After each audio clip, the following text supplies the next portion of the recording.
dhacdooyinka ku aadan dadka la xadaya ee u badan carruurta waxa ay noqdeen arrimo ugub ah oo muddooyinkii dambeba si isdaba jooga uga dhacayay caasimadda Somaliland ee Hargeysa. maalintii Arbacada ee toddobaadkii dhammaaday oo ku beegan 7 bishan March waxaa arooryo hore oo abbaara 6 subaxnimo ah aqalkooda hortiisa laga afduubay Faadumo Cismaan Almis oo ah gabadh u dhalay fanaanka caanka ah ee Cismaan Almis. Faadumo Almis oo aqalkooda hortiisa nadiifinaysa salaadii subax kadib maalintii Arbacada ee toddobaadkii tagay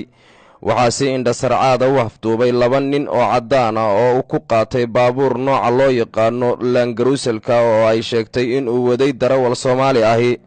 isla markaana lagu sitay 2 dumar oo iyada sida ay sheegtay hadalku uu ka xidhan yahay. bismillaah walaarta wallahi qisadu qisa cajiib ay ahayd dadana wallahi maxaan ku dhaaday halkan meherad baan ka fiiqayay guriga horteeda ah cabaar dhixdiya barkii bay ahayd 2 waxay yimid inuu cadaana gabadhii biyo markii hore way dhaafeen markii labaad ay soo noqdeen biyo ugu daadiyeen biyo qabow waan raacay aragti waan arkay laakiin hadal soo celinayo miyir mu jirin may biyo ma ku shubeen way ga horeeyeen gabadhii luuq xagaa guri xagaas meel xagaa yar dheer baan gaariga ka raacnay gaarigu waxa gaari Langaruusel oo cadaana oo beersool ku xiran tahay waxa fuushanaan 2 dumar ah oo kaan lagu xidhoon hadlayn kan irbada lagu xidho aan hadlayn gabadhii waan dhaqaaqnay gaariga waxa waday ninka waday waxa na Soomaali ku hadlaya xaga dama afar baan ku fadhinay aniga iyo 2 dumar kaan wala ku xidhnaa ma hadlayaan waxa lama soo celinayaan gabadhii xagan shii waxay ga xigay daaqada ninka cadaankii kala cadaankii xaga hore ninka la koray ninka gaariga waday gabadhii waxaan marayno maxaan ku dhaaday jigjigeer isku iskan dab ay maray adu marka waad garanaysaa inaad isku iska maraysaan halkan waxaan ka dhaqaaqnay wax ma yirin jirin laakiin markaan marayno saacadadiin miirkaygu soo noqdo waan arkay dadana waxaan ooyay markaas uu ma suuxsaneen ki gaarigooda say soo dambeeyay markaas uu wanaagta ma suuxsanee inaga suuxiya dadana halkan gacanta waxay ga xidheen way say dharbaaxeen xididkayga hore soo bixi waayay kii aniga ag fadhiyay labadan af Carabi isku hadlayeen kii ag fadhiyay waa dhacay dad markuu dhacay af Carabi ku hadlayeen dadana markay dhaceen uu daaqadiisa uga dhacay inuu wada dhacay ayuu ku xagayaan ka galiya looge hore uga dhacay daaqada dadana markuu saa daaqada uga dhacay ayaan ka daba dhacay sasan isku tuuray